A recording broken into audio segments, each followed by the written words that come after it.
Για πάμε να δούμε λίγο κι αυτό. Έχει ένα πολύ ωραίο μάτα σημεί χρώμα. Πολύ ωραίο.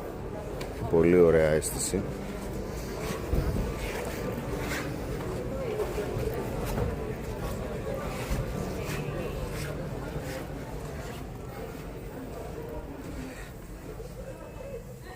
Η κεντρική οθόνη έχει μια ελαφριά κλίση προς τον οδηγό.